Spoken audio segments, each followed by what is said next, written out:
gentlemen, start your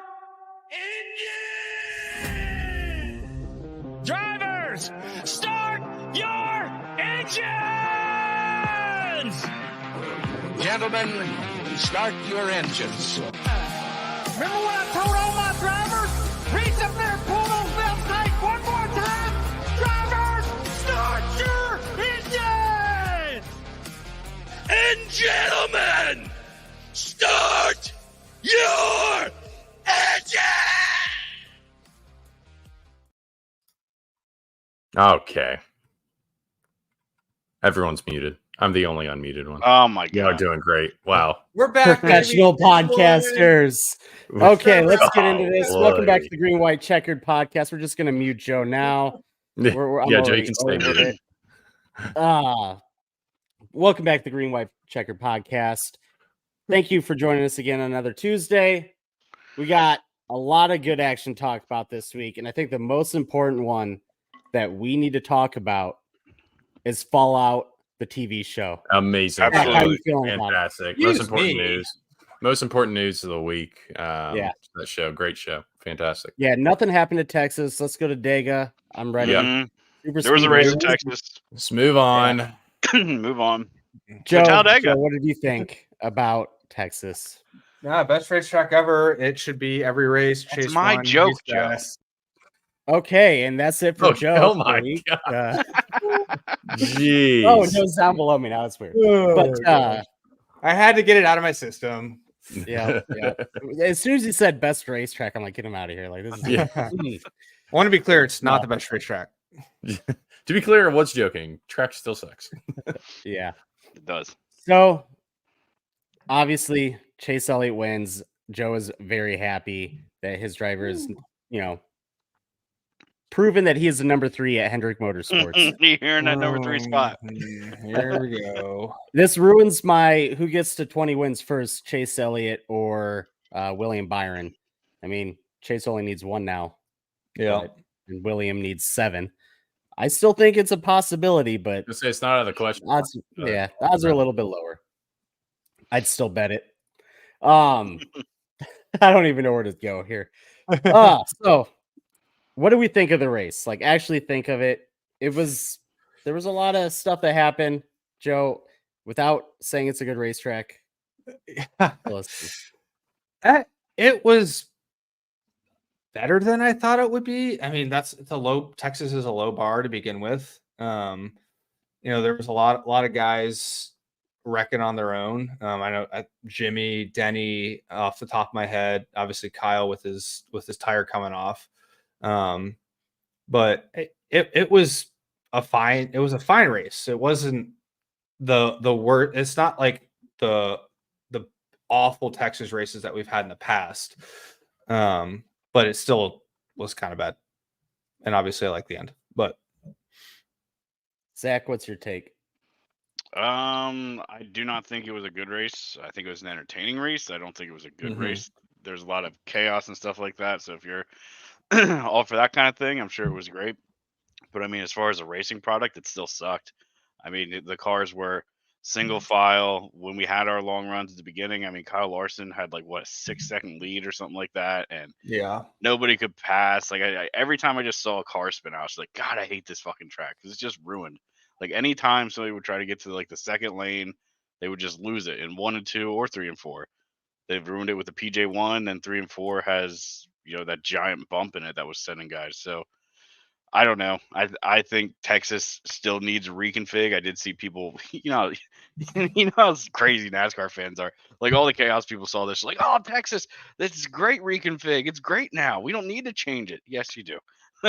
It had one good race. Now all of a sudden that just forgives all of the terribleness. Well, it had one entertaining race. So I don't know. Bubba's tweet. Oh yeah, they can't repave it now because Chase won. Yeah. Oh gosh. Yeah, so they'll keep it the same for sure. But I mean, I don't know. I guess if you just like seeing things go crazy, it was a good race for you. But for me, I would have liked to see the racetrack itself be a little more racy. I just feel like out of all that track, you can use like 30% of it. Yeah. Yep. Austin, Yeah, I mean, I thought it was. I don't know. It reminds me of what race was it this year? I think it was like Phoenix, where we were like that wasn't bad, but I think it's because we're going in with such low expectations that like unless the race really is just one of the worst of all time, we're gonna think it was actually decent. I mean, that being said, though, I think agree it wasn't the worst Texas race. I'll admit I wasn't the most attentive to it just because it was Texas and me and Lindsay kind of had a little day out on the town, so I kind of had up my phone, but it also had the Masters on. I was just kind of half watching it. But whenever I was watching it, I mean, I was like, okay, this is actually not that bad. Put it on, obviously, for the last bit and everything. But got really frustrated at the end whenever we couldn't go more than half a lap without someone spinning. But I mean, I don't know. It wasn't. Yeah, I think a lot of our reactions to Texas is just because of the low expectations. To be honest. Yeah, that's. I mean, if you watch the beginning of the race, there goes my camera, like I expected. Sorry, I started an update like half hour ago, and it took forever, and apparently it's now done. Okay, but what I was gonna say is, right off the bat, the racing wasn't great, as Zach pointed out. Larson had a pretty good lead.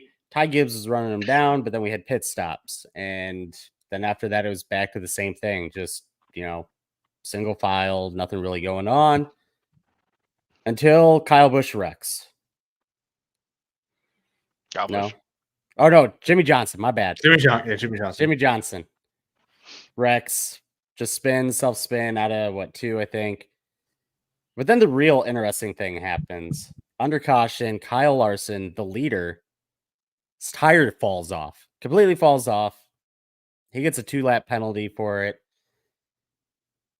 He never really rebounded. I mean, he got back to the lead lap, stage 3 at some point, but we'll talk about the rest that happened there later. But that just changed the whole race, I felt like, because you had the dominant leader just out of the race. And the second place runner at that point was Ty Gibbs, who I chose to win last week. He gets a pit penalty. And so now he's at the back of the field. Just everything's different right now. You got Denny Hamlin and them up there. Just, I don't know. It made things more equal, I felt like. The 2 fastest guys that were running away from the field closed everything back up. They're out of the race, basically. Yeah. No. Yeah, for sure. That did happen. It did. How did you guys feel about? We had quite a few lead changes, but I don't know. I don't really know what else to say. Like, it seemed more like mistakes for the lead changes than actual passes. Like, you had guys either overrun the turn, get up to that PJ1 and just lose momentum, or we saw throughout the day guys wreck. We saw Michael McDowell fighting for the lead wreck. We saw Denny Hamlin fighting for the lead wreck. Christopher Bell, he hit the bump in 3 and 4, took him out of it. Just more mistakes than actual racing, I felt like. Well, and I mean, I think this is not to sound pedantic, but I'm going to. Like, this gave like a lot of what we want to see in a race, but in my mind, it did it the wrong way. So like, I do want to see you guys struggle and make mistakes and have cars that are hard to control and they're slipping and sliding all over the place. But I don't want it to be because there's, a rally cross jump in 3 and 4 that keeps throwing them off, or because there's chemicals on the track that if you touch, it just sends your car. Like, I want those things. I want drivers to struggle and have self spins. That brings the field back together and all that kind of stuff. But it's just, it wasn't the way I wanted to get it, which maybe I shouldn't be so picky, but that's just like sort of, because I've been trying to like square this. Like, how can I make this make sense to me? Because like, I always argue for a car that's hard to drive and the guys are on edge, but is that what I got at Texas? I don't really think so. I think the track, just being in the condition it's in, sort of create these situations. Is that good or bad? I don't know. I don't care for it, but that's just me. Yeah. So I guess beyond that, the main thing that we saw was the JGR pit stops and Toyota as a whole pit stops. Saw more mistakes. Like I said, Ty Gibbs had a penalty right off the bat. And then we saw Truex get a penalty. And then Reddick in the final pit stop, green flag pit stop, Well, I is can't blame that 7 one on seconds JGR. slower. That one's Well, I those are said Denny's Toyota. guys. Did you say Toyota? I said Okay. Toyota. Those Yeah. are Denny's guys I specifically. started off JGR and then I said Toyota. Yeah. But yeah, 7 seconds slower than Denny Hamlin. He loses the lead, which he gained it back. He did gain it back. Fox didn't show it because What? Clint was busy talking. No way. But They're eating fucking ice cream. Yeah, they were. Andy's Did anybody that's else right. It get was Andy's ice triggered? cream. Did anybody else get triggered by that little segment? Like, I was like, "There's a race going on. You assholes miss enough. I don't need you doing this ice cream eating segment." Wasn't it during a caution though? I don't know. I don't care. It's just like the optics of it. Were just like, fuck you guys. Yeah, I mean, I feel like they've done stuff like that before. I didn't really mind it that Maybe much. I was just triggered by it. I was like, you Yeah. assholes. Boomer, gosh. But if a company wants to put a bunch of money in the sport to make Clint and Mike and Kevin like even bigger idiots than they already do, My then problem isn't fine. with the custard company. I get them when to do their advertisement. It's with Fox selling that Yes. that possibility. Yeah. It's just Fox. You need to pay attention to as much as possible because Lord knows you miss so much constantly. Yeah. I'm sure if there wasn't a Yeah. caution around, then they would have done it during like the last 10 laps anyway. So it would have been a great time. Well, we got to get this segment in. Yeah. But as let's see where I was. Pit stops. What do you guys think of the tires? I felt like they were maybe a little bit better than where we've been as far as fall off. Where we saw some guys that would pit, 20 laps after the other person, have a little bit of momentum, but it didn't feel like it was where it still should be. I mean, you're talking, I mean, it's the same tire. I Very don't think minimal. they change it. yeah. Still seems like an issue though, right? There's no wear, hard tire. Oh yeah. Just, I mean, we saw it all day. Guys would stay out or take 2 tires and stay up front, which Mhm. is kind of attributed to, being up front. You get the clean air, you don't have the dirty air in the back. So the guys that do have the new tires can't pass. And then it's just where it was. And it basically came down to mistakes. Like I said, we saw McDowell and Briscoe get into it, but just the same hard tire. We need something better. We also need some passing lanes. I mean, that's a problem with Texas is that PJ1 sitting up about 2 car lengths. If you go above that, it's like ice. You can't race up there at all. Mm-hmm. But yeah, hard tire. Just didn't help. I mean, what makes the Gen 7 so good at mile and a half is its ability, is the fact that it can get away from, you can get away from people. You can take the high line, middle line, low line, whatever. You have options. You don't have to follow directly behind the guy in front of you. But at Texas, you kind of do because you only have like a lane and a half, maybe 2 lanes to work with. So they're just all stuck. So it's basically sort of like a big Martinsville in a sense, with only being a single lane. That's why I want to see more of the track usable. And I think if you just, grind down 3 and 4 to get rid of that bump and make 1 and 2 as it was, whatever, the 24 degrees of banking, I think it'd be a fine track, especially for this car. Yeah, I think it was frustrating seeing all those restarts, and you would get a good run out of 2, like good fight down the back stretch. Chase was side draft and pulling the guy back, everything. And they enter 3, and Chase just pulls on him completely. Like there's no chance of them staying on their quarter, on his quarter at all to even try to get around through the quad oval. It's just like straight up, like no grip up there, or whatever. If they were alongside through 3 and 4, they'd hit that bump and spin out. And so it's just, it's frustrating to see that kind of racing again. So I mean, I don't know, got to figure out something with this track, but I don't know. Yeah. I think And like you're Carson saying with Hocevar after the race said something about, don't mean to cut you off, Andrew. No, you're fine. No, he did. He meant to. I did. Yeah. I did mean to. But I think Carson Hocevar somebody was talking to him after the race in an interview, and he said because he got his first top 10, so good for him. But he said he basically just rode in the bottom. Like he just wasn't taking any chances, wasn't taking any risks, and just let other guys take themselves out. And he made spots like that. And just like it's one of the most aggressive drivers saying his best option was to sit and ride. Like I don't like that. Yeah. Mhm. You know, Carson Hocevar, for better or worse, you know, he's super aggressive, and then for him to say, "My plan today was just take what the track would give me," like I don't like that. Yeah. But what I was gonna say was during restarts, like coming to the turn 1-2, you saw him try to spread out, and as soon as they got into that PJ1, it didn't end well. You usually saw somebody go all the way up to the wall, or like I don't even know which restarts. We had so many green white checkers at the end where Larson gets spun. They were trying to go 4 wide. That's not gonna work, and it sucks. You got all that track, like it is a wide track there. You can't use it. I don't know. I'd like him to see them redo 1 and 2, add some maybe progressive banking, a little bit more at the top than what it is right now. I mean, right now it's just so flat, right? It's wide, flat. Going high is not really going to do much for you. And then with the PJ1 just making it ice up top, what's the point, right? But yeah, it's rough. I mean, when did they repave it? Anybody know?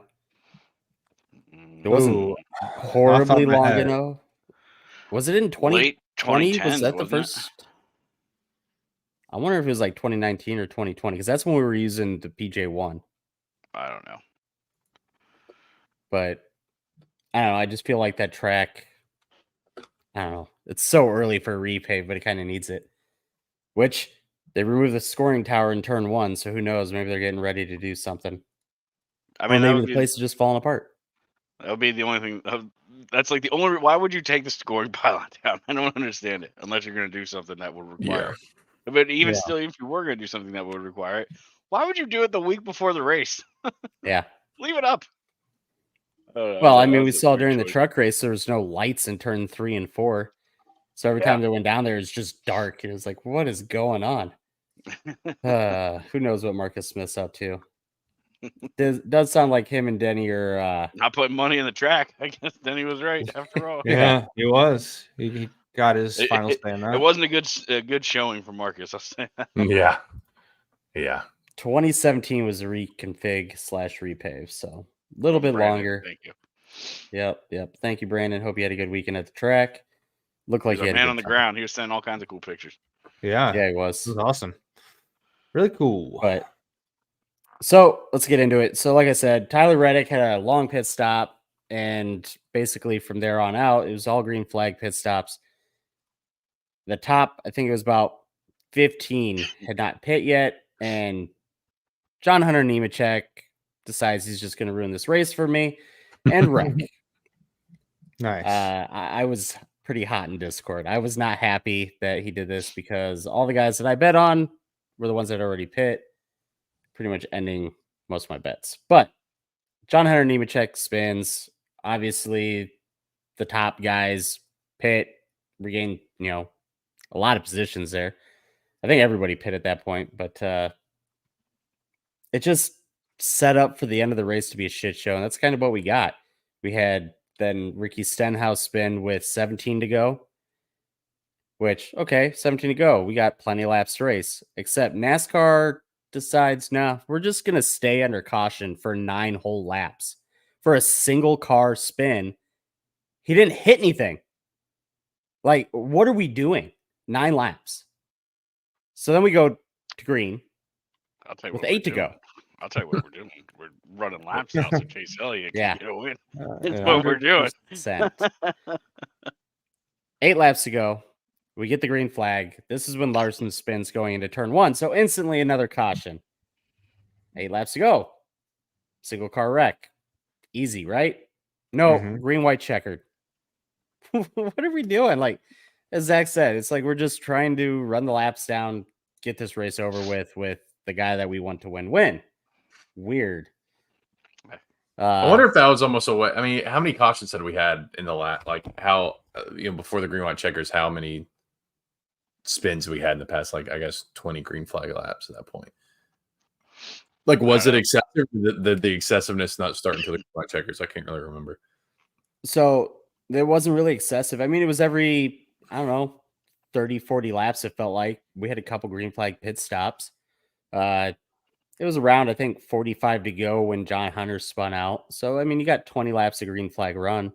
Okay. And I just then, wasn't sure if that was almost, I couldn't remember how many cautions they'd had. So I was kind of playing a devil's advocate of, maybe it was their way of a single file restart because of too many cautions. You know what I mean? Like, not that obviously that would fix anything, but like, okay, let's, this is getting embarrassing. Let's just make this race run green as short as possible at this point. But if it wasn't that crazy before, then that doesn't even make sense. So I was just trying to think of any reason why they would do that. Yeah, no, it wasn't that crazy. It'd been a little while before Stenhouse spun out, but I mean, kind of to Zach's point, it seemed like they were trying to push something to happen.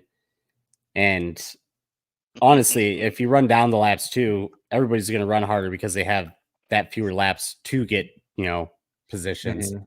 So they knew what they were doing. They're trying to get a good race out of this. They're trying to get some action, but like I said, instantly we go back and we're under caution, which Chase Elliott just happens to be in the lead. They never showed it, like when the caution came out versus where he was, which I found fishy, but Chase Elliott's the leader. I don't know. It felt fishy to me. That's all I'm saying. We know how hard it is to pass, but They didn't feel fishy to me. Well, of course not. Yeah. I mean, but that's my thought too, is like, end of the day, 15 lap run versus a 2 lap run, you're going to have the same result there because Chase just gets ahead and then you can't pass anyway. So I'm like, benefit of the doubt. I don't know if NASCAR was really thinking like that, but at the same time, of course they were, and there's no other option besides they were just trying to benefit their golden boy. So I'll tell you what, Chase fans must have been just fucking beaming. You got Denny Hamlin wrecking Oh yeah. while racing Chase to the lead. You got the Chase Elliott fan base is so unbearable, dude. Like I saw somebody saying something. Oh, this is finally payback for Martinsville 2017. yeah, right, yeah. Chase tried to fucking murder Denny in Charlotte. yeah. And he got him back 2 weeks later at Phoenix that year anyway. So I'm sure someone was like, I'm glad Harvick's in the booth, not out there on track to wreck Chase again like he did at the Roval. Like I'm sure there was someone like that too. And I know we give Joe a lot of crap, but Joe's one of the most bearable Chase Elliott fans, which is saying something, but we're not saying a lot, I guess. But Joe's not as bad as most of the fan base, but there are definitely some real homers out there for sure. They're just crazy. And the funny thing is, like Denny grudges Hamlin, forever. He compliments Chase all the time. Like he was breaking down the race and he's complimenting Chase and his restarts and how he was driving and this, that, and the other thing. And like it's just like, why do you guys? And Chase doesn't care. So like, why do you guys care more than Chase does? It's so weird to me. Yeah, and I don't know if you guys saw, somebody made like a little promo video for Chase Elliott, like Chase is back or whatever. And the video that starts off with, it was when he right hooked Denny into the wall. It's that's the video you want to use to, right. There's a lot of people out there that are like, yeah, Denny got what he deserved that day. Like you guys are fucking nuts. Yeah. I don't get the Denny hate. I really don't. I don't. Like, oh, he's a whiner. It's like, man, this guy's trying to help the sport every time I hear him. But... He doesn't. Like, if you go listen to him, like if you listen to his podcast and listen to it just with an open ear, he doesn't like whine and push off stuff like people say he does. He explains things, and I don't know if it's his fault. He takes responsibility, and if somebody like Chase outdrives him, he says it. Says, I get Denny not being your favorite driver. I'm not saying that, but like, why do people hate him so much? I don't get it. They're weird. Yeah, and so that was one of the things, like, he always says it's somebody else's fault that he wrecks or whatever. And it's like, he flat out says every time that he wrecks, oh, it was my fault. I did this wrong or whatever. And it's like, after this race, it's like, yeah, Chase did everything he needed to do. He ran a great race and all that. And it's just like, they're going to shit on him. You know, it's going to happen. Yeah. I mean, he said that he thought about it, is pushing it worth the consequences for going for the win, and at the time he decided so he admitted he just fucking sent it and it went around on him. So I don't know. Brandon said the crowd was electric in the last 20 minutes, so I did have a buddy who's there at the race. It's his first ever race. His buddy apparently knows the Dillons and got them like pit passes and stuff, and he was learning a lot about like he messaged me and he's like, oh, I know you're a NASCAR fan. I think you'd be interested in this. And like sent me a picture from the garage. And he's like, yeah, I had no idea how much actually went into this. Like just like walking down pit road and like he's talking about like the tires and like all the prep work they do for the tires and all the like data they get from the tires and everything. It's like I had no idea. And so that was really cool for me to have someone there like experience his first NASCAR race. And I almost messaged him like, hey man, like keep expectations kind of low. Like you're at Texas Motor Speedway. Don't get too, don't let the race itself jade your entire experience of racing and everything. But I mean, for a new fan, having that many like wrecks and stuff, I mean, like, hell yeah. You know what I mean? Like whenever I was a kid or like first in a NASCAR wrecks, or, or even when I bring people to races, they're like, when's the wreck's going to happen? When the wreck's going to happen, So I get like, I don't, as much as as I said, like I didn't like the chaos at the same time. For like a really casual fan, I don't mind that kind of race. It's better than, I guess, just single file the whole time and like just being really boring for not just like, big fans, but also new fans. I think at least, redeeming quality. I don't mind a little chaos or whatever of like a bunch of, even if it's a single car spin, I don't really mind that. For people like that who are new fans, that's maybe kind of a hot take, but I don't know. I was happy that there was at least some kind of action for my buddy who's there.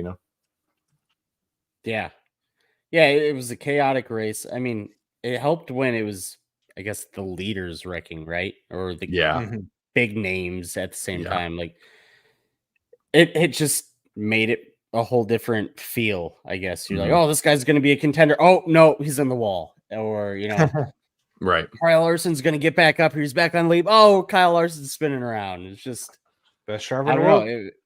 Chaos. I mean, we saw it at Bristol. That's the kind of stuff you had when you had a tire that wore, a 900 horsepower car, and a car that was really hard to handle. That was all the great stuff we used to have. Yeah.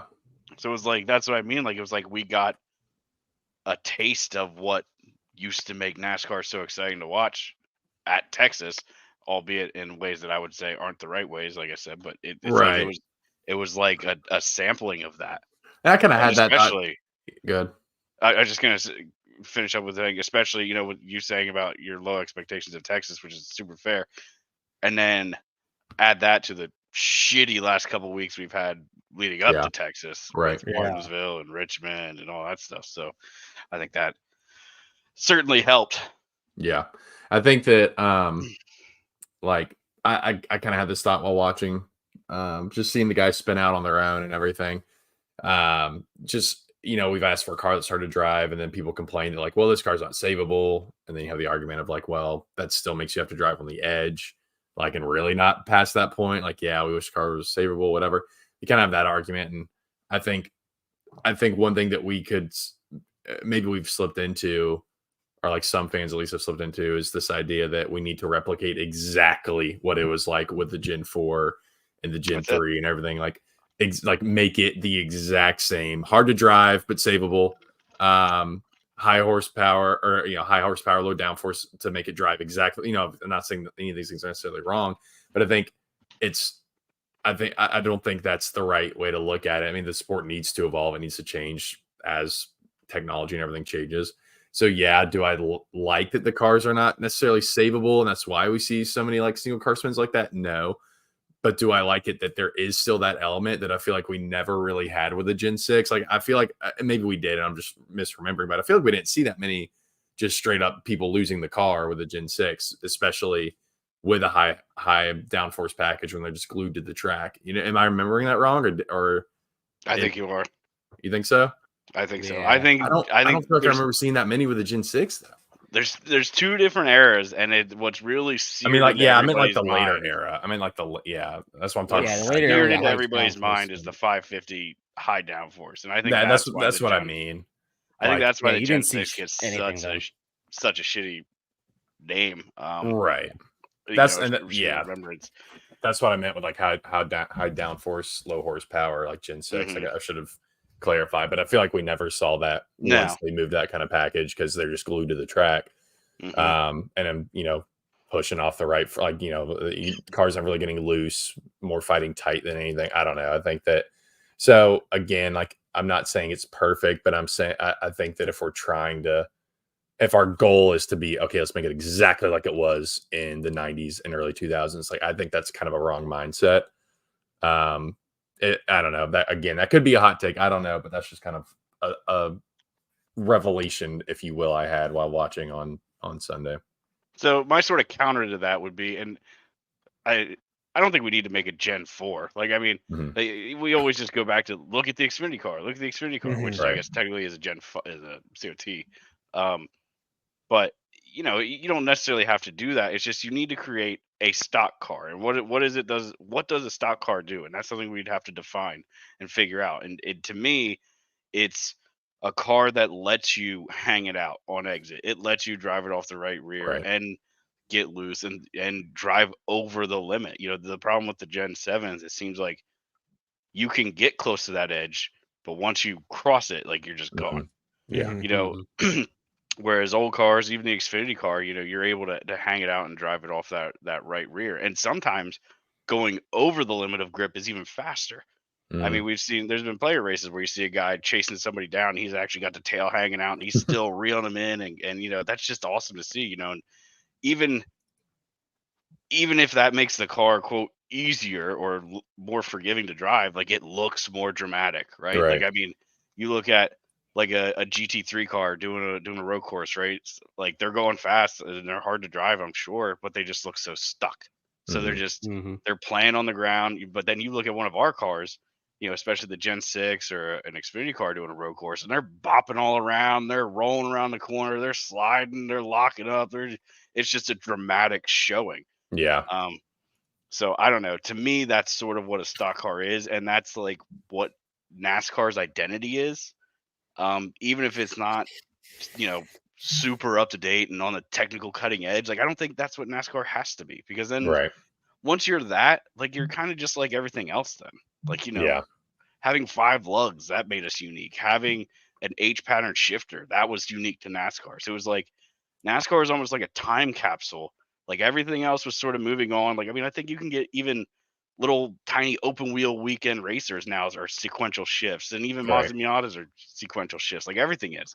So it's like NASCAR was like a time capsule that was just like sort of pure, and it was just a pure racing vehicle. And I don't know, that's just cool to me. And I get it. My opinion is not the only one. I'm sure there's a lot of people that want to see it progress with technology and all that, and that's how we are where we are. But I don't know. That's just what a NASCAR stock car kind of is to me.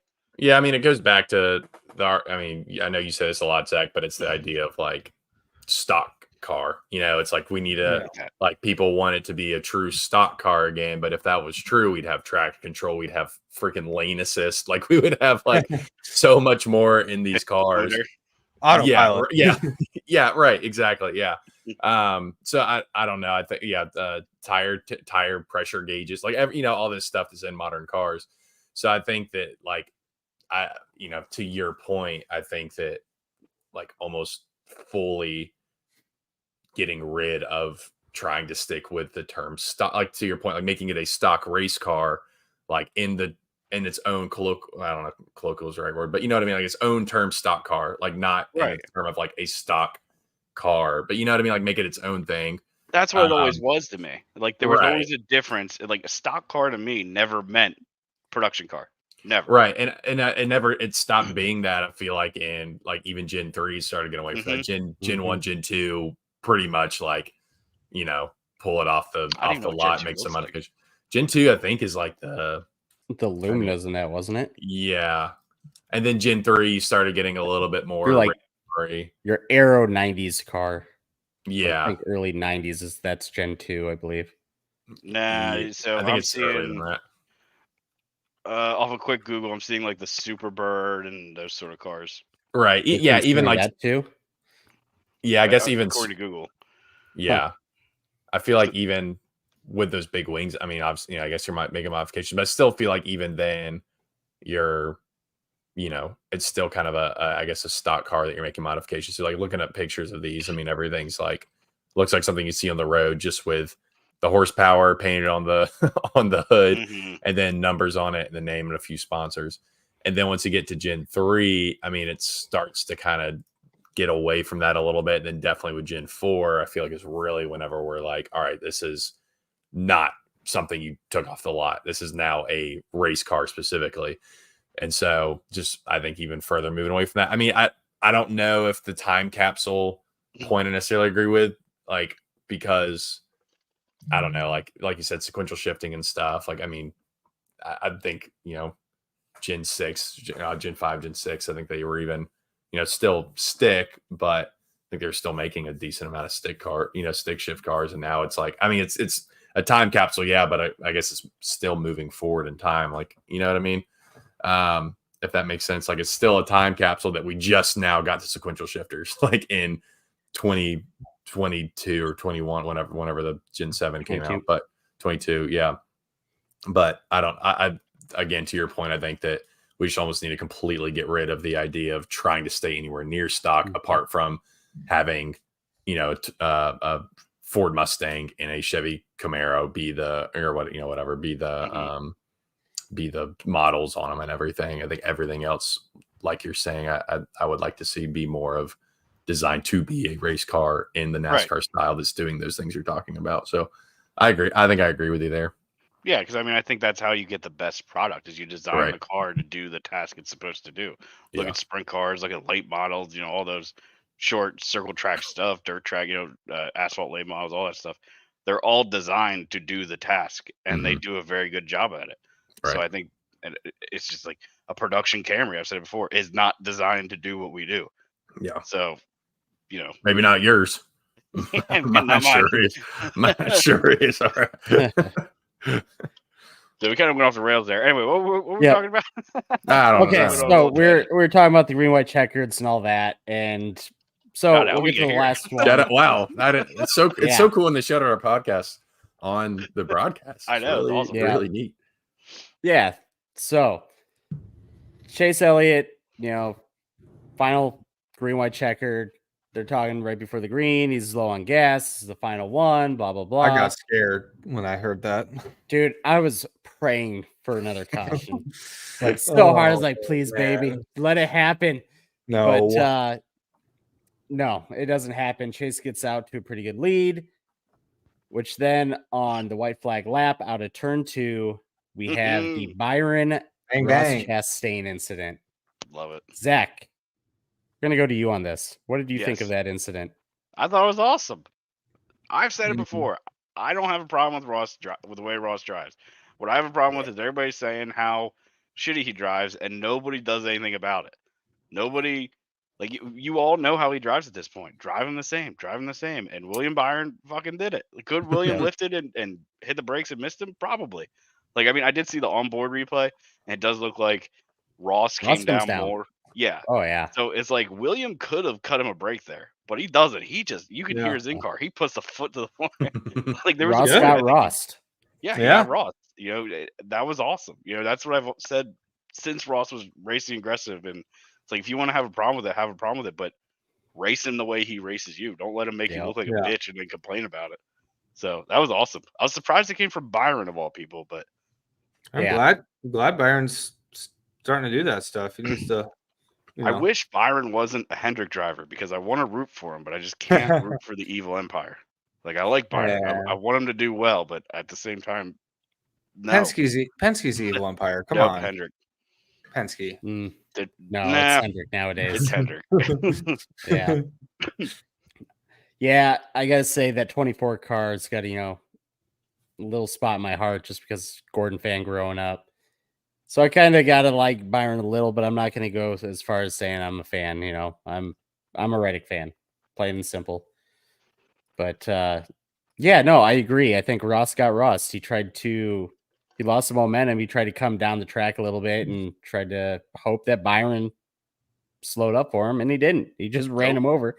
The best thing that I like though is after he goes to the infield care center, Ross would not comment on the incident, went straight to his that gets you some bitch points there, right? Like, surely. Oh my god, like you got what's coming to you. Like, every driver should be doing this, and you're gonna be a little bitch about it. Like, right?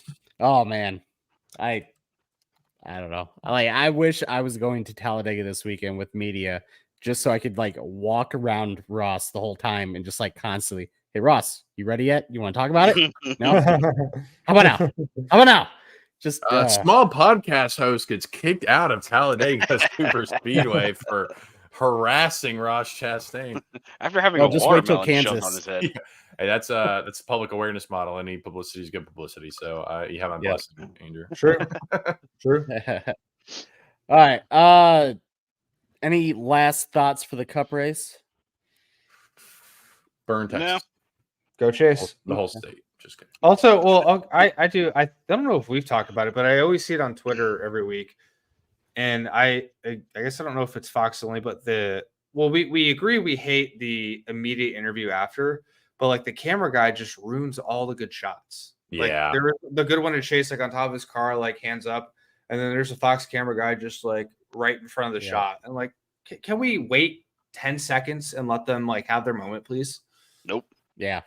The one I like is when they're doing the burnouts and the camera guy's like running up to the car into the Yes. smoke. It's like, bro, About to get whacked. like Dude, those are first of all, terrifying. you bro. got some balls. Yeah. But second of all, that driver has no idea you're there. No. Yeah. He could just come swinging around. And hopefully he It, did. it looked like one of those street Yeah. videos where they're doing donuts in the street and hit somebody. Like, Streetcar Be takeover. really fitting if a Ford driver won it. Yeah, because then you have the Mustang knocking on the Oh my ground. god, the beam. yeah. No, if it ever happens, it's going to be Denny Hamlin or Bubba. And Oh, the no. internet will Bubba. lose its fucking Oh yeah, Bubba attempts Uh. manslaughter on a man mind. while celebrating God's his sakes. NASCAR handed out win. That's the Facebook. Says the Tony Stewart fan. Who's Ew. Tony Stewart? Who's a Tony Oh, Stewart? no. I was saying like I'm still in your lost. hypothetical. yeah, Got right. it. He's Got got it. Tony Stewart profile picture, like Like, yeah, exactly. But look at your driver and remember what he did. I think we're the number one podcast at talking about that Tony Stewart incident at this point. Yeah, it was last week. Times, second time's brought fine. it up. Yeesh. Twice in 2 weeks. Hell yeah, Next boys. week We on the put that Tony in our Stewart bio? Killed a Guy podcast. That's our background. the new photo. It's a segment. sprint car. Tony killed a guy. Yeah, Tony, I've been to talk to you about that. You should probably lay low for it. Oh man, Anyway. we're going to hell, guys. We're going to hell. Yeah, we are. All right, before we move on, just want to remind everybody: like, follow, subscribe wherever you're listening or watching. We are live on Twitch, on our Twitch, the Green White Checkered Pod, the GWC That's it. I always mess it up. That's the one. That's Same everywhere else: Twitter, YouTube. Just search it; it'll pop up. We're there. Shout out to our Speaking live of- viewers. JT wants Zach to come to the dark side of Hendrick. And I can't do it. Brandon at first didn't think there was a camera guy in his picture of Chase's celebration, then realized there was, but he wasn't in the way at least. So thanks, Brandon. But shout out to the live viewers. Come on. So let's hop into Friday night's truck race. Zach was a little happy, at least one time when we were out Yeah. at Texas. Yeah. Kyle Busch wins. He was getting chased down by Heim, but not enough laps. I don't know. Nope. Like a couple more, that race would have been a good race, but Just Beyond barely that- already. it was pretty shit. The only other thing I want to comment is the Thad Moffitt opening lap, turn one, goes wide, and this guy has his wheel cranked all the way left, gets out of the PJ1, and just goes into a couple trucks. Once he gets some grip, the broadcast, his steering wheel came off. It's like, nope, he just had no grip. That PJ1's ice, and it was funny during the race. Zach even's like, "Why is the track black like that? Why is it shiny?" Yeah, it, Like, it looked like a rubbered in dirt track. yeah, it did. I mean, they had a nice glisten, 2-3 trucks up, but other than that, like, not an exciting truck race. I didn't feel like it was. That was the Texas race. But we'll move on to the Xfinity, which actually was a pretty good race. Except Kyle Sieg loses by 0.02 of a second. Like, my God.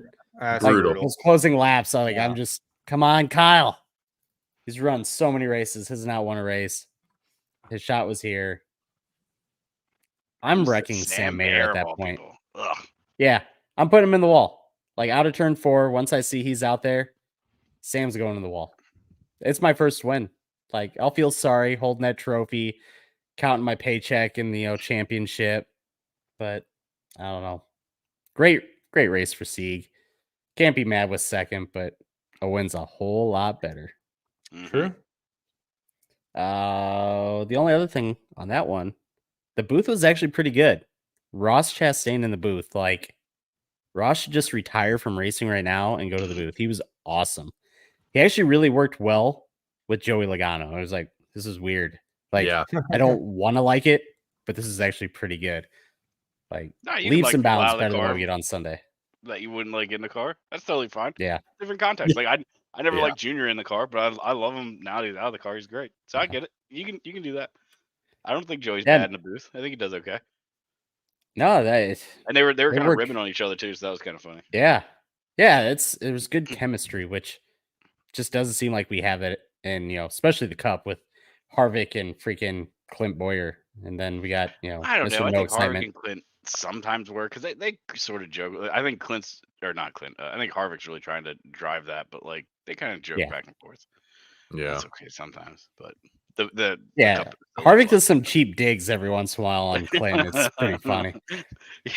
He's like the guy that'll just like you're joking around, he'll just like, I don't know, go way too hard all of a sudden, like out of nowhere. Yeah. Yep. Just look at you with that stupid smirk of his. Yeah. Anything else to add for the Texas weekend? Don't think so. No, I think I'm good. No. Repave, yes or no? Awesome. Yes. Zach? Yes. Joe? Reconfigure. Yes. Reconfigure. Gotta The do question- something. I'm keeping I think I'm keeping everybody's the in bump in 3 and agreement. 4. You're keeping the bump at 3 and 4. There you go. I'm keeping the bump in 3 and 4. I think the question is what is the reconfig? What does everybody Right. want? I mean, do we want to do another Atlanta? Do we want to just No. do a repave, or Road do we course. want a road course? Roval 2.0. Yeah. I want 1 and 2 to have a little bit more banking, maybe something progressive. I want them to be able Do you to want actually 1 and use 2 that. to still mismatch 3 and 4? I mean, you can make it the same, honestly. I would, though, like something where the guy can run up against the wall and the guy can run at the bottom. I think you could do that. And I in want Old it to be Texas, though. close. I think you can do that. Yeah. Yeah. I mean, you watch Old Texas before the repave, it was at that point where you could. So, I don't know. Put it back the way it was, maybe. I don't Yeah. mind having a wide track, but I want them to be able to use it. If they're not What's the going to point use of it, the what's wide point? track if you're not touching it? Yeah. Make it Darlington, add Yeah. 30 degrees banking up just, a lane from the top. I don't know. Do something. 1 and 2 is just awful. And then, I don't know. I'm keeping the bump in 3 and 4. I like the character. If you can drive it, I think if they could go higher in 3 and 4, I think they'd be fine. But that middle section, if you hit that bump wrong, you're done. That's just my take on it. Yeah, I don't like that. I don't like something making you done. I get like maybe it bobbles you or something like that, but just taking you out like that, I think you need to iron that out. I mean, or it's only smooth it out. taking you out when you're pushing the car really hard there. So if a guy goes in knowing, hey, there's a Then the bump lane's here. useless. You want Not more really. lanes, not fewer. If you just said it takes you out if you're pushing it, so you can't Sam push Mayer it. used it fine, It's the Xfinity car, completely different car. but they can run there. It's not taking you out. It's just the cup car. So it's the car, not the track, right? There's probably a little bit of truth to that. There's probably something there, not entirely, but yes, Yeah. in that specific feature, yes, it's the car can't handle it. But Yeah. Brandon says to reconfig, put it back to how it was. I'd be fine with that. I mean, I went there back when Gordon won it in, what was that, 2010, 2011, somewhere in there. It was great. But I don't know. now I know which race not to watch from my watch through. I'd actually had to go back and look at it because I was hammered. I went there sometime in like 2006 or 2007. I remember nothing. This is the race that my roommate, and this is the only person I've ever known to get kicked out of a NASCAR race. Oh boy. That's drunk. Hell yeah, Oh, bro. dude. Yeah. Yeah. That's So it's story time. You guys got to hear this. So yeah, we gotta lock in for this. it was for my 19th birthday. He had just a Ford Ranger, right? We go there the night before and we tailgate, get hammered. I sleep in the bed of the truck. He sleeps in the cab. We wake up early, sun up, start drinking, like grab beer Wait, instantly. how'd you do that? You were 19. We You might not found want it to tell the on story. the side of the road. Dude, Interesting. I'm 37 now. Like, it doesn't I don't know if matter. the statute of 911? Yeah. limitations- Legal Brandon is a drinking, bit I'd of a like to narc. report it. I don't know if you guys know this. Yeah. But yeah, continued drinking until race time. We went in there and he disappeared for a while. I didn't know where. And I'm just like, well, this is weird. And I'm out of it. I'm hammered. And I had my beer present from him was a beer bong. So that got a lot of Oh, use too. Nice. Yeah. Yeah, but sometime during the race, get text, got kicked out at truck. It was just like, wait, what? You got kicked out of a NASCAR race? Wow. But yeah. So that's a memory. I don't remember the race at all. Don't know who won. You asked me, no clue. But kicked out of a NASCAR race. It's impressive. All right. Let's move on to some NASCAR news. We had a drivers meeting on Saturday. We heard just a little bit from like Denny Hamlin, a couple other drivers. They're working on the short track package. They gave up on Aero. Thank God. Who would have thought Aero does nothing on short tracks? We said it the day we heard of the first change. But so now they're focusing on tires, and horsepower is not on the table Off the table, officially, apparently. Which is awesome. until they Love to announce hear it. the hybrid format in 2 years. Man, I just keep thinking you're right. I want to think my theory is right. I really do. But they love their cars being close. So I don't know. We'll That's why I'm going to get kicked out of Kansas. I'm going to go walk around and ask every driver what they think of a hybrid platform for NASCAR. see. I mean, it's Take gotta it. be coming. Investigative journalism right there. Oh yeah. Yeah. Gotta ask the hard questions. But on that topic of tires, I had a bit of an aha moment while I was listening to Hamlin's podcast. I don't know if anybody's listened to it, but I assume anybody who's found our podcast has listened to Denny's. But in case you haven't, what Denny was talking about was how like the tire purchasing works for the Cup teams. So basically, the way I understand it is NASCAR says you are allotted 10 tires for the race this weekend. So you go to Texas, you're allotted 10 tires. The teams Sets have tires. to buy, sets tires. The teams have to buy all 10 sets from Goodyear. And you buy all those tires whether you use them or not. They are yours. So like at the end of the race, if you've only used 6 sets, you don't get to give those back and get a refund. You have to take them back. So they take them back and you can use them again, but only at a track that uses the same tire compound. So I think the example he gave was like Texas. You could then use tires from Kansas, or you could then use tires from Texas at Kansas. But the problem is the teams don't like to do that because the tire sits and gets stagnant and the rubber sort of degrades a little bit or whatever. So they're just going back and buying new each race. They're buying a new allotment of tires. And Denny said JGR will throw away $1 million worth of tires at the end of the year. That is all said and done. What you can do is you can sell these tires to smaller teams. Like you can sell to like a smaller team. But I was thinking about it. What small team is probably buying not new tires from Goodyear? Because you got to, I mean, you would think Spire used to, FRM used to, Rick Ware used to, but all those teams, probably Colleague, but all those other teams, Legacy, they're kind of on the up. I don't know. I don't know if Legacy would or not. Maybe. But I don't think you have the pull to like sell all your tires away. Yeah. I mean, obviously not if you have $1 million worth of tires at the end of the year. Right. So what I was thinking, little aha I had, because we talked about it before, like what incentive does Goodyear have to make a tire that wears? Why would they, from their perspective, want to do it? NASCAR says, make us a tire that wears. They'll say, well, try, but what incentive do they really have? Because if they make a bad tire, everybody roasts Goodyear. they're still making all their money from the teams each week, so they don't care. So I was thinking, what's Goodyear's number one priority? They want to sell tires. So let's make them sell tires more to teams. tires. So let's make them sell tires to teams. So what you do is you put Goodyear in a position. So now you flip it. Instead of buying all 10 sets from Goodyear, you're only buying the sets that you use during the race. So if they bring a super hard tire to the race and you only use 5 sets of tires that race, that's all you're paying Goodyear. So what Goodyear now is motivated to do is I need to sell more tires to the teams. How do I do that? I need to make a fresh set of tires more valuable than track position, because that's the dynamic that's flipped. Everybody finds track position more important than tires. So you have to make that change. You have to make it so that the tire is that valuable that the team's going to want to put it on the car. Huh. So then if the team's going through more tires, they're buying more tires.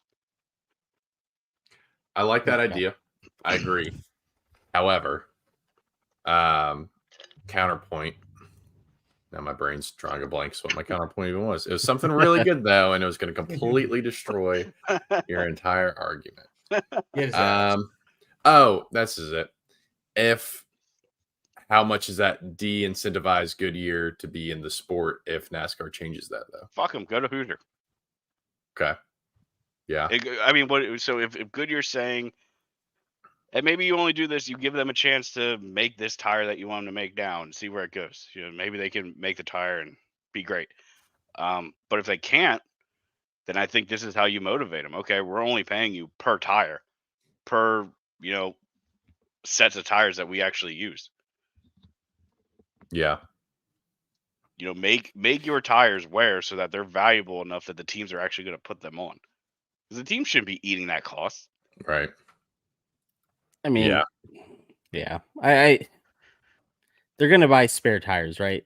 Goodyear's not going to buy them back just because that's not how things work. Like, if you sell somebody like 5 hamburgers and they eat 4, you're not going to pay them to get that. Yeah, but you don't have a choice. You have to buy 5. That sucks. Go somewhere else where you don't. I don't know. But there's no reason for Goodyear to buy them back, in my opinion. I'm not saying they're buying them back. You never sold them to me in the first place. That's what I'm saying, is you're flipping it. Instead of just saying, okay, Goodyear, you're guaranteed to sell each team 10 tires every week. No, you will sell them as many as they need to use. Yeah. So I don't know. Could be 10. I mean, make a good tire that wears like we want it to wear, and you could sell 8 or 9 sets. Or bring a hard tire that never wears, and you're only going to sell 4 or 5. Is that how it used to be back in the day? I feel like that is. I don't know, because back in the day they didn't have like a tire allotment, so I'm not really sure how it worked. Yeah, you have guys wrecking out and people running over to buy their tires, get their tires. Yeah. I don't know how it works. Maybe there was a certain agreed upon number, and then if you went over that, you could. I honestly have no idea. It's a great question. Yeah, I don't know. I get what you're saying. I don't know. I just want a better tire. That's all I want.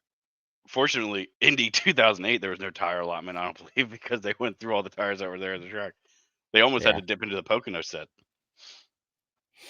Yep. So, I don't know. That was just my thought. Like, and if NASCAR wants to do something that, like one, I think that motivates Goodyear to make a bad tire, because Goodyear has no motivation. Right now for them, it's all downside. If they make a tire and Chase Elliott blows his tire at Texas while leading, Joe's going to be the first person on Twitter MFing Goodyear about how they can't make a tire. So, you got to give them a reason to play. Like, I don't know. We'll see. We'll see how they go. They're saying we're on the phone with Goodyear every day and this, that, and the other thing. So we'll see. I don't know. I don't know what they're willing to give us, but I still think you can take $1 million just wasted. That sucks. Dude. You got to figure something else out. Isn't that per car? Yeah, it's like $250,000 per car. It was $1 million the whole team. So say it was a high estimate. Call it 200,000 being conservative. It's kind of crazy. That's a pretty insane expenditure, considering we don't want to add horsepower because we don't want to cost the teams extra money. Yeah. That's an area where you need to look at saving the team's money. That kind of thing. That's just excessive waste. Yeah, I don't disagree. It is. I mean, what's the best you can do is sell it for $50 to a fan? Like, I It's mean, not like they anybody's can going hope. out running Cup tires. Nobody's I had a got Morgan the- Shepherd tire for a while. Well, nobody wants a that. new tire. They all want like if I buy a race tire, I want a used tire. I want a tire that came from Yeah. somewhere. You know what I mean? Yeah, this came off the 20 car at this track. Yeah. Yeah. Which like you would have. oh, did you see Yep. the one they took off of Christopher Bell's car this week after he wrecked? So the one with Dude, the hole in it? No. It looked like a freaking tube that you go down like a slide on. It looked so weird. I'll find the video and send it to you later. Like it must have broke the cords in it and it was like round. It was weird. Like a wheel. But, Strange. No. It was like round and like an air. It was in like it. an So inner weird. tube. It's like what you see on like Wow. a car. It was so weird. Okay. I had to. I'm gonna move on. We are a quarter of the way through the season, We are. and Ford has still not won. Oof, Anything.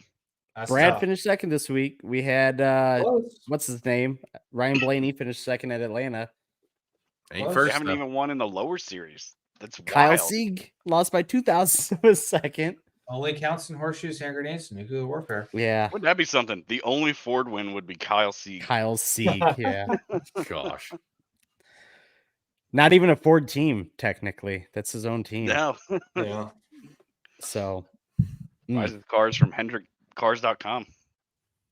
yeah, do you see Ford getting better? They got to do something, right? They got to be working on something. I expected them to start wild. off slow, but man, it's still pretty bad. I mean, I think we all thought they were going to just be dominant at mile and a half. We all saw that quarter panel or that Yeah. fender, not quarter panel, those front fenders and how they're all sculpted into the hood and all that. Like, oh, that son of a gun's going to generate some downforce. They're going to be wicked fast at these mile and a half, and they're just nowhere. Yeah. It's kind of nuts. Like you said, with the fenders on it and everything, I thought they'd be awesome with just side downforce and that, and they're struggling. I Apparently mean, not. I don't know. It's one of those things. They got to figure out something, right? I know they Mhm. got the set downforce number that they can hit, and I don't know where they're at as far as those numbers, but God, they are awful. Yeah. And I mean, every week though, it's Hendrick, it's JGR/2311, right?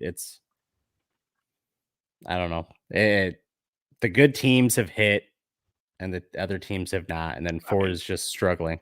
Hendrick and JGR are the only teams that won points races. So what do you? Oh no, I'm sorry. Trackhouse won one Reddick. race, not one in. Well, count the clash. I'm talking regular season races. I'm excluding the previous preseason races. But it's nuts. There's not a roll.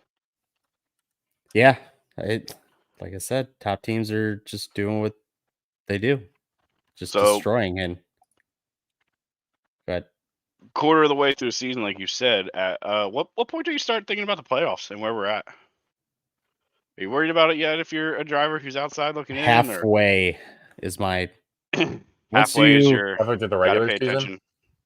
the NBC time. I think once Mhm. you get past June, that's when you really got to start kind of freaking out, because then you got like what 5 races left before the I think championship NBC starts? picks up with 10 left Okay. because I Wait. think Sonoma's Fox's last race, and that's race 16. So then Okay. NBC would pick up for Iowa at 17. So yeah, Okay. But yeah, I'd say July, beginning of July. Once maybe you get past the Chicago road course, that'd be my time that I'm starting to freak out. Yeah. Know that you got to make that last push. well, maybe freak out isn't the right word. What Get a little part of the nervous. season do you think that? All right, I like Denny Hamlin, perfect example. Like you have to think, I'm not going for the win. I'm taking this second. I mean, yeah, Where you that just gotta- regular I season need- championship, the points need for that good would day be stuff. very helpful. Yeah, I think he does need to start thinking about that. His mistake, it cost him. I think he would have been the leader in the regular that's season what he said on his points. But podcast today. did he? Yeah. So that would have been great for him, obviously, and him trying to win his first championship, which, God, I just want it to happen now so I don't have to hear, you haven't won a championship. But I don't What do know. you I got? think But if you're you know what's Ford, gonna happen though, if he wins the championship, though, right? You know what's gonna happen. NASCAR gave him a No, championship. no. So Oh, he No. won the playoff format. This means nothing. Mickey Mouse champion. That's what it'll be. Yeah. But I don't know. If I'm Ford, I'm starting to get worried now. I agree. Other than that, I don't. Maybe teams like Legacy, if they want to make a push, they got to start, really thinking about it. Spire, if they want to try to make the top 16. But I think Ford right now, they're worried. And they got right. What was it? Joey Logano's got like 100 laps led versus Kyle Larson's 500. And then after that, it's Todd Gilliland for Ford Yeah. because of Atlanta. So that's I don't know. They do have 4 in the top 16 in points, but it's 7th with Blaney and then 12th, 13th, and 15th. So Blaney's the only one. they gotta even they close. gotta a couple be, wins and they're out. yeah, seriously. Well, they got Dega I'm gonna coming move up, on. so maybe Yeah, they'll score Dega. something there. Anybody? I like the schedule coming up. By the way, you got Talladega, Dover, Kansas, and I can't remember what's after Kansas. Darlington, I think. Yeah, fuck yeah, that's a great schedule. And then Charlotte, I think, or no, North Wilkes, then Well, Charlotte. Wilkes. So Oh my man, god, like Yeah. This is the good part of the schedule. Yeah. Yeah. We've gotten through kind of the rough few races. Now we're on to the. I hate having to say that highlights. short tracks were the rough part of the schedule. Yeah. God, I that know. sucks. But yeah, you're right. Yep. These next 5-6 weeks can be pretty good, I think. Yeah. Yeah. All right, moving on. The CW is taking over the last 7 Xfinity races this season. Anybody Cool. want to say it? Football. I think it's a good move. It's a great move for CW. Yeah. It's a great move for NBC. But isn't NBC still producing it technically? The Yes. NBC's fully doing it. It's going to be a 100% NBC broadcast. Just from what I not on understand. NBC. Just on CW. I liked all the comments right off the bat and just saying, oh, this is the downfall of NASCAR. Why don't we even have that station? And blah, blah, blah, all this other bullshit. And that is going to lead us into our Boomer of the Week. Uh-oh. Boom. We got 4 of them this week. There's a lot more, but these are the guys I picked. NASCAR really fallen that far. The CW is where it's televised now. Damn. That's a serious fall from the spotlight of the 1970s and early 2000s. Yes, because when TBS, TNN had races, that was the downfall. The CW is the downfall. CW is the low point. Yeah, I couldn't watch half the races of the season growing up because they were on all those random channels. So for those that don't know, the CW is a broadcast network. If you have a freaking antenna, you can get the CW. Which the second guy put it on Flow Racing. At least I'll be able to find it. And you're paying for Flow Racing. And extreme fees for Flow Racing too, for the record. Just want to clarify. Flow Racing is a fantastic subscription. If it you're is. sure you're I'm not it's saying awesome. it's not. But you get people saying every week, "Oh, I don't have FS1. I'm not paying for that." Blah, Everybody's blah, blah. everybody's get been Flow wanting... Racing. It costs a shit ton more. Right. Everybody says about putting.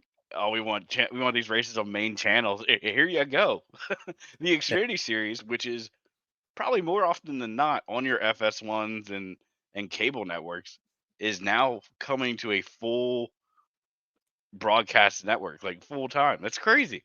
I don't have Uno. I have the oldest Xbox known to man. That's what this reminds me of. It's like, dude, you have Uno. Every Xbox has it. Like it came with your Xbox. So it's the same vibes between that and these people not thinking they get the CW. Yeah. Next two. I don't get the CW. Yes, you do. Wow, are you joking? I watch every week. If you do this, I don't have that channel. Yes, you do.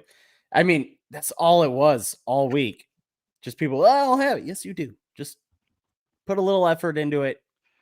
Get an antenna. Saw somebody that says, I have DirecTV. I don't get that channel. Yeah, you do. You do. I don't know. Just get over it. This is a good move. It really is. And with NBC, hosting it still, it's a pretty good move. Granted, it is during the playoffs, the Xfinity playoffs, but good move. Broadcast network. And it sets them up for next year when they're a full-time, was it next 7 years or something like that? 5 years? I don't know what the TV deal is, but yeah. They spent like $800 million to get this. They're in. They're all in. They're getting football too, apparently. Like, they're trying to get sports. They're trying to grow.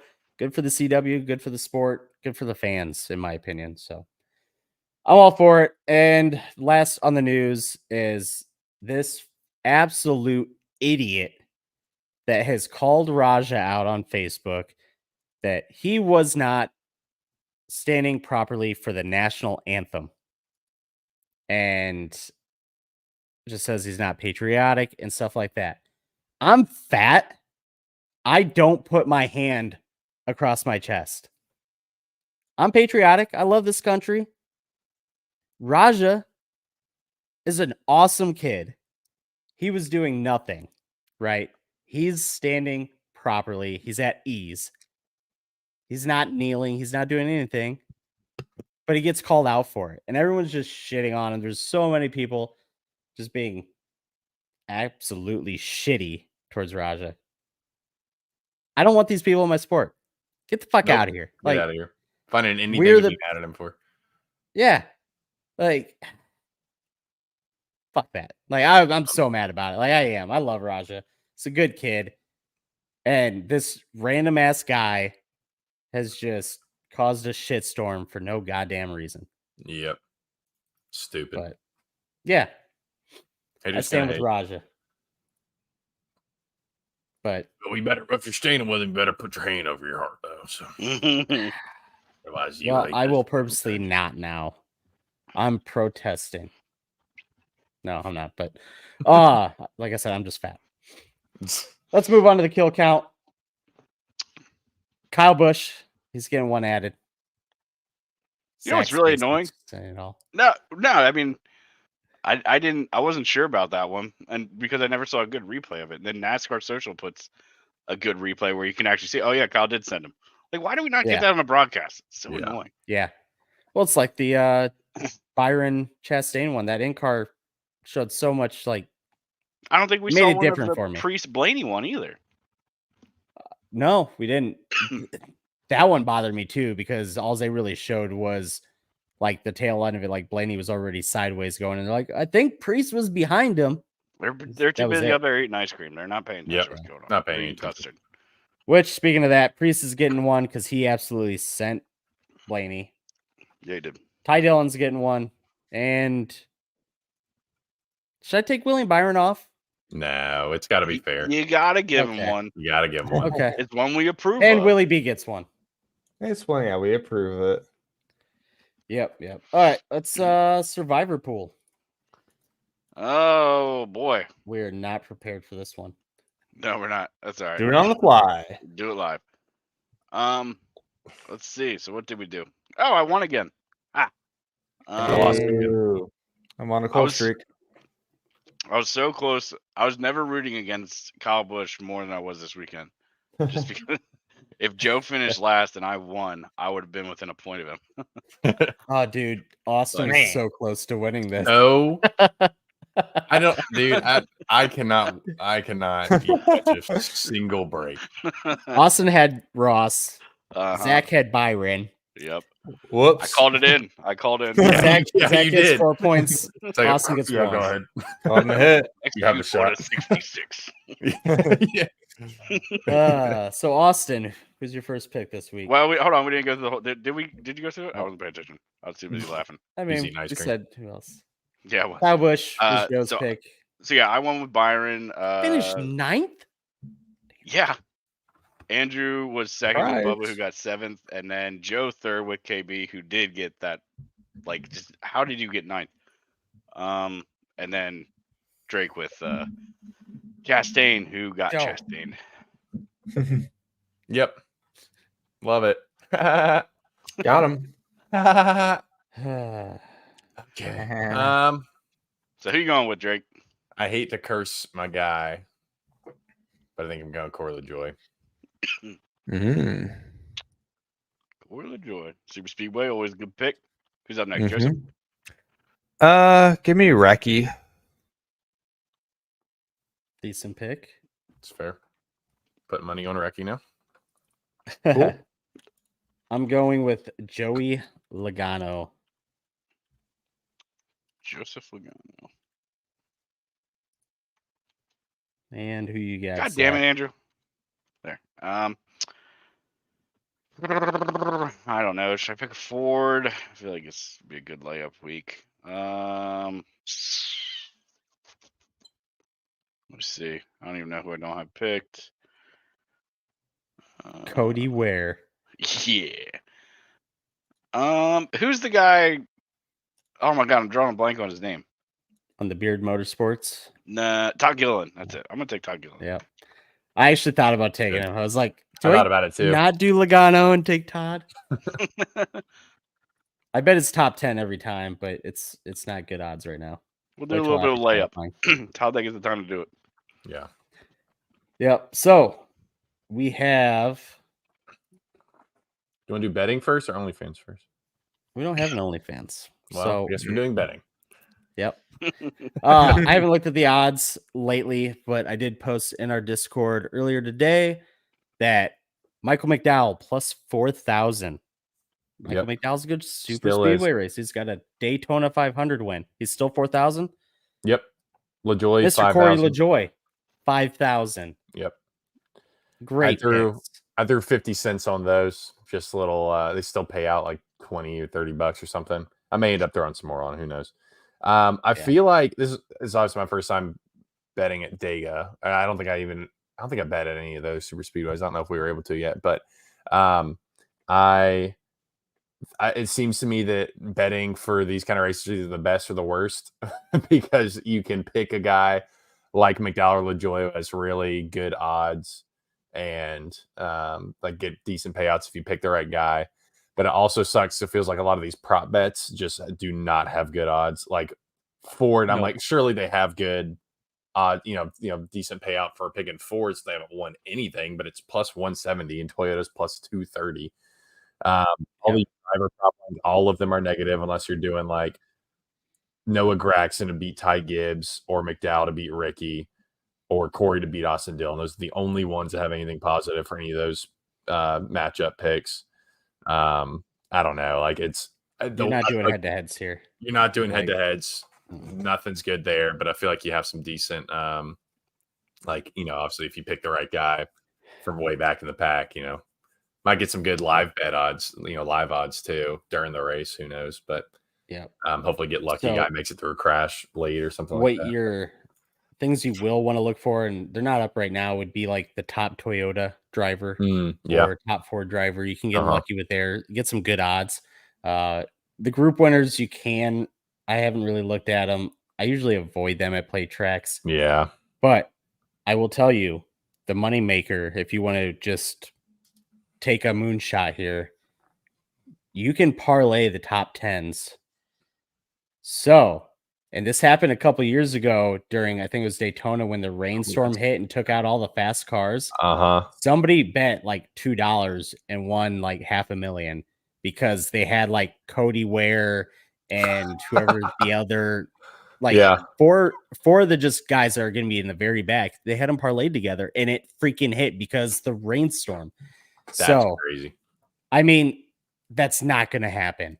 But if you want to, like right now, I've got Daniel Hemrick and Anthony Alfredo parlayed together at plus 2,800.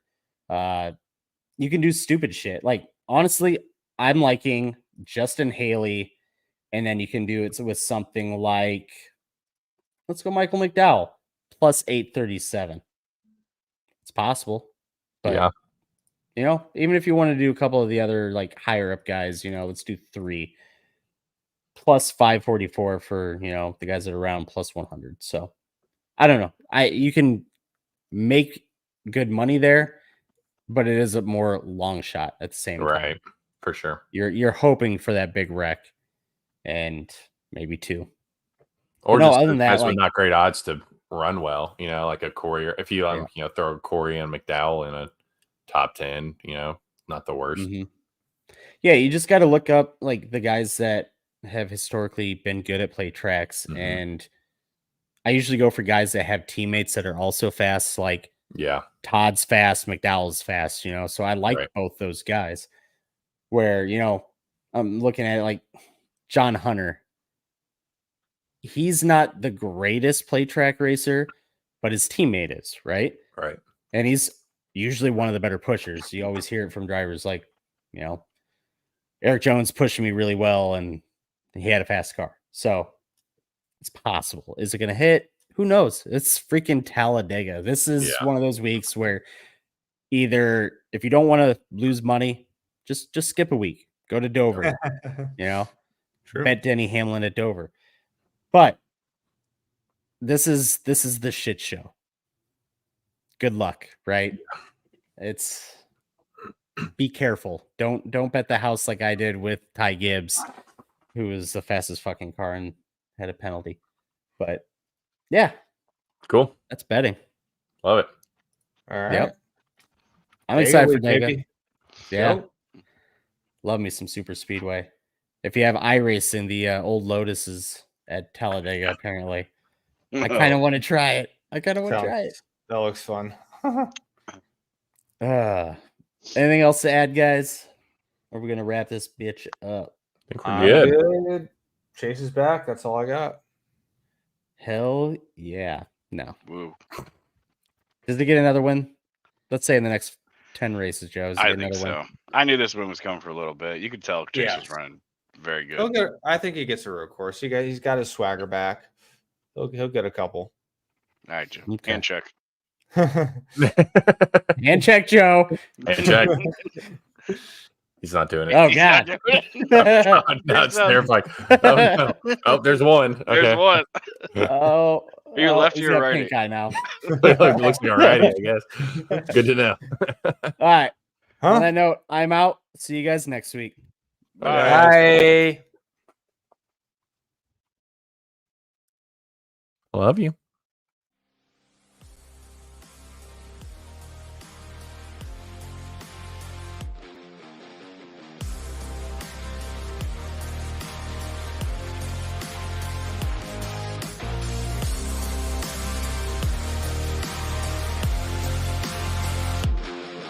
Thank you for listening to this episode of the Green White Checker Podcast. We hope you enjoyed it. For more from the boys and the podcast, be sure to follow us on Twitter at the GWCpod for the podcast, at biggelstv for Zach, at shakendrake_TTV for Austin, at picksbyfitz for Andrew, and at J_Sully10 for Joe.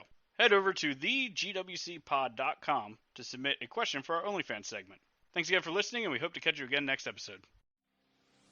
Football season may be over, but for frequency's sake still has you covered for all your sporting needs. Tune in every Sunday when the best professional wrestling podcast around, Cards Subject to Change, gets you caught up on everything inside the ropes. They won't miss a count with weekly analysis and interviews. More into auto racing? We've got a double dose for you on the track. Tune in to Fast Money with Rod Villagomez each week and win some money with the quickest bets in all of sports. Want more insight from Pit Row? Check out the Green, White, and Checkered podcast where they give their insight on everything happening on and off the track. Need your basketball fix? Points in the Paint has you covered with live shows every other week looking at everything in the association. Backed by popular demand, we have the return of The Payoff Pitch, FFSQC's baseball show, covering you on news around the MLB. If you're missing football, don't fret. Mark and Dan still have you covered in the football lounge. Missing Joe Winkle? Probably not, but he's still here talking sports on Educated Ignorance. Football season might be over, but we've still got you covered. For frequency's sake, you know what we mean. For Frequency's Sake is brought to you by Durham Remodeling, serving the Quad City area's remodeling and repair needs since 1973. Clint's Draft House, grab a bite and a pint. 7th Street Moline. Lopez, New York-style pizza served up by the slice or pie, Davenport. Lifted Energy, energy drinks, coffee, donuts, and more. #GetLifted. Atomic Sports Cards and Collectibles. Sports cards and memorabilia, vintage clothing, hats, pennants, and more. Ryan Allison Tattoo. Step into the vibrant world of tattoos with Ryan Allison. And A Cut Above, offering quality custom woodwork designed specifically around our customers.